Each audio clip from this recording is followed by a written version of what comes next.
Hello friends. अभी इस session के अंदर ऑटो स्केलिंग अलार्म पॉलिसी हम देखने जाएंगे।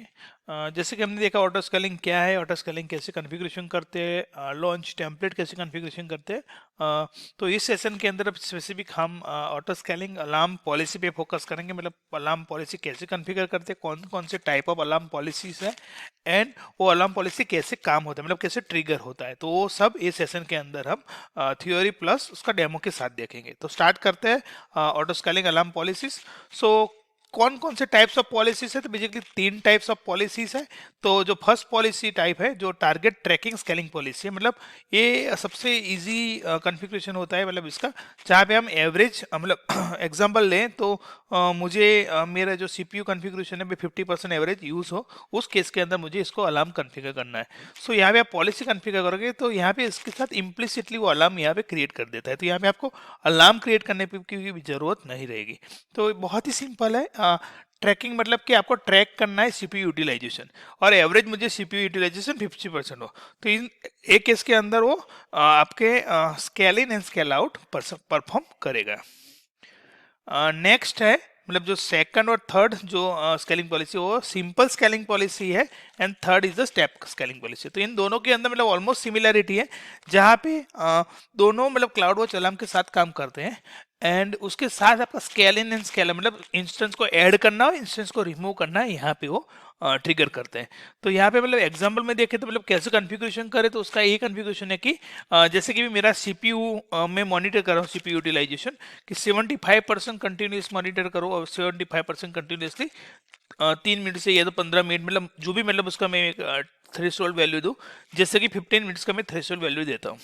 तो कंटिन्यूस 75% मेरा सीपीयू यूटिलाइजेशन 15 मिनट रहेगा, तो स्केल मतलब यहाँ पे इन करेगा, जहाँ पे एक आपका इंस्टेंस ऐड करेगा, मतलब उसके हिसाब से आप कन्फिगर कर सकते हो।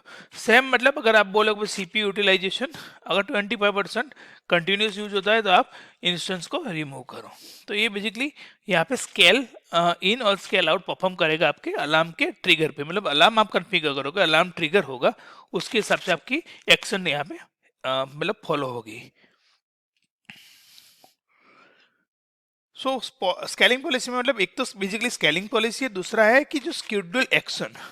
तो स्केड्यूल एक्शन क्या है, तो स्केड्यूल एक्शन मतलब अगर मुझे मेरे यूजर की पैटर्न पता है, मतलब मेरे यूजर कैसे मेरी वेबसाइट या मतलब मेरे एप्लीकेशन का यूज करते हैं, तो इन दैट केस मतलब मुझे पता है मेरे यूजर का पैटर्न के भाई ये स्पेसिफिक टाइम लोड के अंदर मेरे यूजर ज़्यादा रहते हैं, तो मैं उस स्पेसिफिक टाइम लोड के अंदर मैं अपना मिनिमम कैपेसिटी इंक्रीज कर सकता हूँ।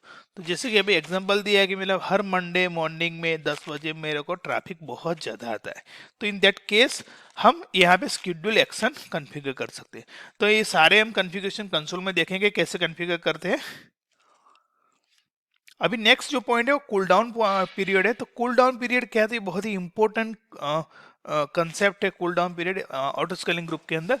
तो बेसिकली ये कॉन्फ़िगर करते हैं, तो मतलब ये एक कॉन्फ़िगरेशन पैरामीटर है, बट हेल्प कहाँ करता है, तो मतलब ये बेसिकली जब भी नया इंस्टेंस ऐड और रिमूव होते हैं, तो जब आपका एक्शन ट्रिगर होता है उस टाइम यहाँ पे इंस्टेंस मतलब आपके ऐड और रिमूव होते हैं। बट इन दैट केस कि अगर कोई पहले कोई एक्शन ऑलरेडी हो चुका है और आपका नेक्स्ट ट्रिगर हुआ है, मतलब अभी आपका अलार्म ट्रिगर हुआ और वहां पे उसकी वजह से आपका इंस्टेंस ऐड हो रहा है, एंड अगेन मतलब वो इंस्टेंस अभी क्रिएट नहीं हुआ, दूसरा अलार्म ट्रिगर हो चुका है, तो इन दैट केस यहाँ पे मतलब एक एक्शन ऑलरेडी परफॉर्म हो रहा था, दूसरा एक्शन के लिए यहाँ पे थोड़ा टाइम पीरियड देते, तो ये है बेसिकली कूल डाउन पीरियड। तो मतलब ये पीरियड में वो एडजस्टमेंट होता है मतलब दोनों का। तो जैसे भी अभी लिखा है कि helps to ensure auto scaling group doesn't launch और terminate addition instance before previous scaling activity take effect. मतलब जो अभी इंस्टेंस ऐड करना है अलार्म पॉलिसी का और दूसरा अलार्म भी जनरेट हुआ, तो पहले वाला अलार्म पॉलिसी का इंस्टेंस ऐड नहीं होगा तब तक इस अकाउंट को काम नहीं करेगा, मतलब एक कूल डाउन पीरियड के अंदर वो हैंडल होगा।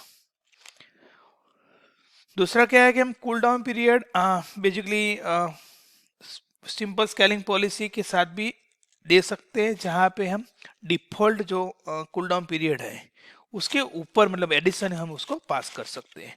सेम एज हम उसको ओवरराइड भी मतलब करते हैं। अगर आपने डिफॉल्ट के साथ आपने नया कॉन्फ़िगरेशन किया है तो डिफॉल्ट के साथ उसको ओवरराइड करेगा।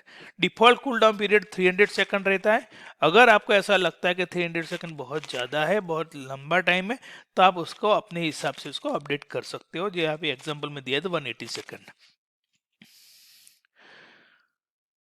If your application scaling up और डाउन मल्टीपल टाइम्स, मतलब आपका एप्लीकेशन मल्टीपल टाइम मतलब अप डाउन कर रहा है कंटिन्यूअसली, तो in that case the auto scaling group cool down timer and cloud watch alarm period trigger can scaling. तो मतलब आप इसको मॉडिफाई कर सकते हो ऑटो स्केलिंग ग्रुप को। यहाँ पे कूल डाउन पीरियड मतलब आपको पता है कि आपका एप्लीकेशन बहुत बार मतलब कंटिन्यूअसली यहाँ पे स्केलिंग अप एंड डाउन कर रहा है, तो इन दैट केस आप मतलब ऑटो स्केलिंग ग्रुप का cool down period and cloud watch alarm का भी पीरियड यहाँ पे आप अपडेट कर सकते हो। अगर आपका इंस्टेंस कोई हेल्दी नहीं है और आपने लोड बैलेंसर कॉन्फ़िगर किया है, तो in that case load balancer health check करेगा और आपकी रिक्वेस्ट स्पेसिफिक इंस्टेंस पे नहीं भेजेगा। अभी हम अपने प्रैक्टिकल सेशन के मतलब डेमो सेक्शन के अंदर चलते हैं, जहाँ पे हम समझेंगे ऑटो स्केलिंग ग्रुप कैसे कॉन्फ़िगर करते हैं। अपने कंसोल पे जाते हैं। अभी मैं अपने EC2 इंस्टेंस कंसोल पे हूँ और यहाँ पे पहले हम ऑटो स्केलिंग ग्रुप पे चलते हैं।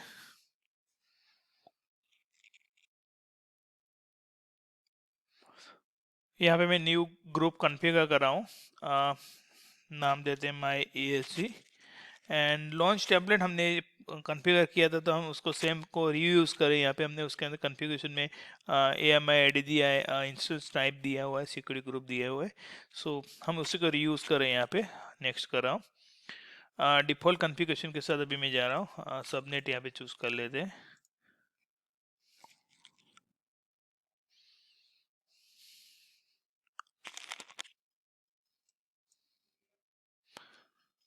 यहाँ पे डिजायर कैपेसिटी 1 है, मैक्सिमम कैपेसिटी यहाँ पे हम 2 कर देते हैं एंड नेक्स्ट कर दें। नोटिफिकेशन टैग स्किप करते हैं एंड रिव्यू लॉन्च कॉन्फ़िगरेशन। यहाँ पे मैं लॉन्च कर रहा हूँ। लॉन्च कॉन्फ़िगरेशन लॉन्च हमने कर दिया। यहाँ पे देख सकते हो, यहाँ पे उसका स्टेटस पहले हम उसको अपडेटिंग कैपेसिटी हो रहा है एंड हम इसको एडिट करते हैं एक बार। तो यहाँ पे आप देखोगे कि तो यहाँ पे एक्टिविटी के अंदर तो यहाँ पे प्री इन सर्विस है, मतलब जो यहाँ पे 0 to 1 कैपेसिटी लोड इंक्रीज कर रहे थे। हम यहाँ पे इंस्टेंस पे चलते हैं और देखते हैं कि नया इंस्टेंस लॉन्च हुआ कि नहीं हुआ।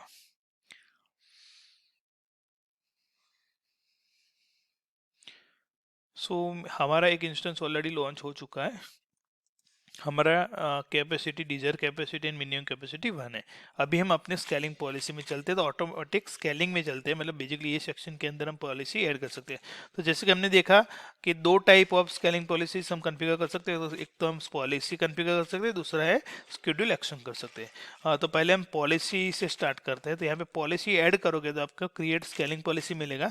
यहाँ पे आप 3 टाइप के जो पॉलिसी हमने डिस्कस किया कि step, simple and target tracking scaling policy कर सकते हैं। यहाँ पे आप देख सकते हो तीनों को यहाँ पे कॉन्फ़िगरेशन मिलेगा।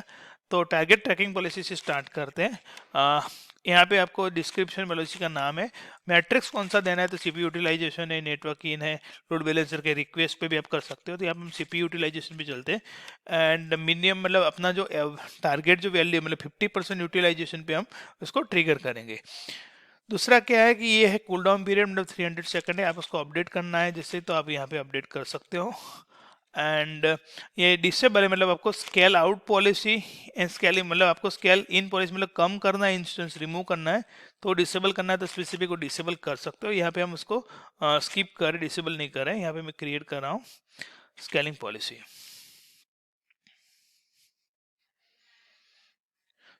यहाँ पे अपनी स्केलिंग पॉलिसी बन गई, आप देख सकते हो। एंड अगर आपको स्केलिंग पॉलिसी को अपडेट करना है तो डिलीट करना है तो सिंपल है, यहाँ पे सिलेक्शन लो करो और आप यहाँ पे डिलीट और एडिट कर सकते हो। आपको डिसेबल करना है तो भी यहाँ पे डिसेबल कर सकते हो। एडिट, सिंपल एडिट आप एडिट कर सकते हो एंड डिलीट, सिंपल डिलीट है। ठीक है। अभी अपना पॉलिसी यहाँ पे बन गया है, बट ये इफेक्ट नहीं करेगा क्योंकि हमारा जो एक्सपेक्टेशन है जो वो सेम है। हमारा ऑलरेडी एक इंस्टेंस ऑलरेडी लॉन्च है एंड यहाँ पे डिजर कैपेसिटी भी 1 है। तो पहले हम उसको अपग्रेड करते हैं। यहाँ पे मैं डिजर कैपेसिटी 2 करता हूँ। सो हमने अभी डिजायर कैपेसिटी 2 किया है, मतलब कि अपना एक इंस्टेंस यहाँ पे ऐड होगा। तो एक्टिविटी में चलते हैं। सो यहाँ पे लॉन्च होगा, थोड़ा वेट करना पड़ेगा।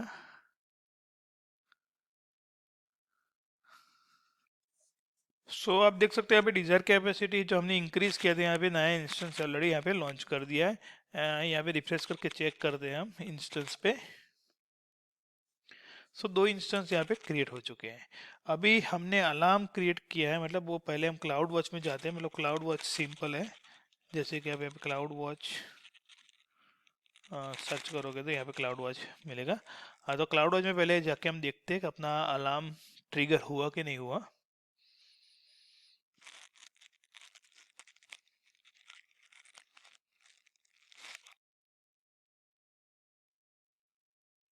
सो क्लाउड वॉच के अंदर यहाँ पे हम अलार्म में जाएंगे।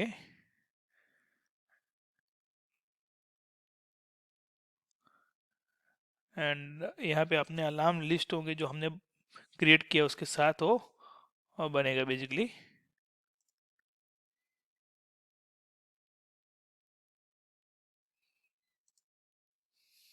ओके, सो हमने जो दो अलार्म हमारा जो अलार्म बना है इनसफिशिएंट डेटा, मतलब उसको अभी 15 मिनट्स का जो यूटिलाइजेशन टाइम पीरियड नहीं मिला, इसलिए उसके पास अभी डेटा नहीं आया है।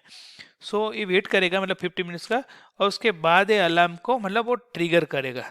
सो अभी ये अलार्म ट्रिगर नहीं होगा, बट आप यहाँ पे डेटा देखना है तो आप उसके मतलब यूटिलाइजेशन मिलेगा। जस्ट आप उस पर क्लिक करोगे तो ये सीपी यूटिलाइजेशन अपने को दिखाएगा। तो अब सीपी यूटिलाइजेशन कंटिन्यूसली 45% है, जो आपने जो कॉन्फ़िगर किया 50% से कम है। सिंस की डेटा पॉइंट 15 मिनट्स तक देखेगा, उसके बाद अपना अलार्म ट्रिगर करेगा। तो थोड़ा वेट करना पड़ेगा। तो मैं अपना वीडियो यहाँ पे पोस्ट कर रहा हूँ, थोड़ा वेट करके हम वापस कनेक्ट करते हैं।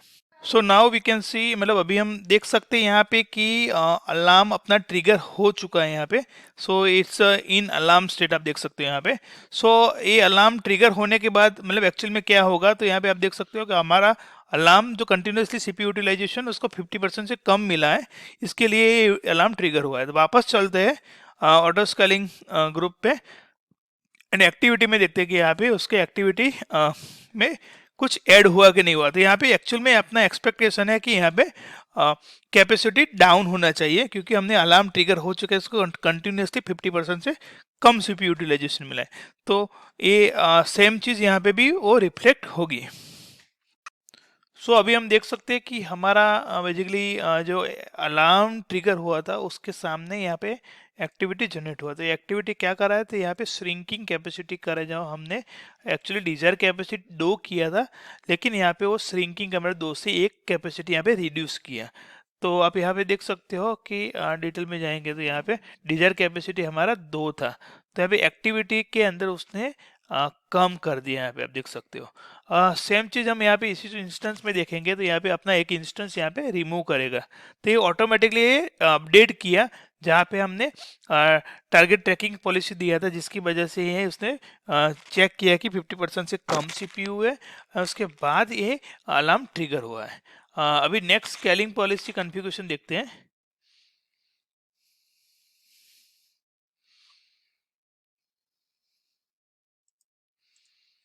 सो जो नेक्स्ट स्केलिंग पॉलिसी है, जो स्टेप स्केलिंग पॉलिसी है, यहाँ पे आप देख सकते हो कि we have to configure the CloudWatch alarm. CloudWatch alarm के साथ अपने को एक्शन यहाँ पे कॉन्फ़िगर करना है कि मुझे ऐड करना है, रिमूव करना है, या तो सेट करना है कि स्पेसिफिक इंस्टेंस कैपेसिटी के हिसाब से। यहाँ पे आप इंस्टेंस कैपेसिटी यूनिट के बेस ऑन कर सकते हो, परसेंटेज ऑफ ग्रुप के बेस ऑन कर सकते हो। उसके साथ यहाँ पे आप कूल डाउन पीरियड भी अपडेट कर सकते हो। सेम चीज सिंपल स्केलिंग के अंदर भी है, यहाँ पे कॉन्फ़िगरेशन थोड़ा कम है। यहाँ पे भी आप ऐड रिमूव और सेट तो कर सकते हो, कितना इंस्टेंस ऐड करना है, कितना इंस्टेंस रिमूव करना है, इसके हिसाब से आप यहाँ पे कॉन्फ़िगर कर सकते हो। अभी नेक्स्ट समझते हैं स्केड्यूल एक्शन। सो इन स्केड्यूल एक्शन हम देखते हैं। तो स्केड्यूल एक्शन के अंदर आप जैसे कि यहाँ पे देखते हो कि मुझे मेरे स्केड्यूल का नाम यहाँ पे टेस्ट दे रहा हूँ, तो यहाँ पे आप डिजायर कैपेसिटी उसके हिसाब से आप अपडेट कर सकते हो। यहाँ पे 2 1 11 एंड आपको कैसे इसको रिकरिंग करना है। तो यहाँ पे रिकरिंग मतलब एवरी 5 मिनट, एवरी 30 मिनट आपको cron job को स्पेसिफिक एंट्री देना है, आप cron job एंट्री भी दे सकते हो। एंड ये शेड्यूल आपको कब ट्रिगर करना है, कौन सी डेट को आपको ट्रिगर करना है, ये यहाँ पे डेट है और दूसरा डेट है कब इसको एंड करना है। तो स्पेसिफिक टाइम में ट्रिगर होगा और स्पेसिफिक टाइम में ये शेड्यूल उसके जॉब खत्म करने के बाद अपडेट करेगा। मतलब स्पेसिफिक आपका जो configuration desire capacity, minimum capacity and maximum capacity schedule configuration के हिसाब से यहाँ पे अपडेट करेगा। सो बेसिकली ये कॉन्फ़िगरेशन शेड्यूल पॉलिसी का था। उसके अलावा हमने जो देखा कि स्टेप पॉलिसी, स्केलिंग पॉलिसी, जो simple scaling policy and target scaling policy. So ये पूरा सेशन था अलार्म कैसे कॉन्फ़िगर करते हैं, अलार्म के साथ उसको ट्रिगरिंग कैसे होता है।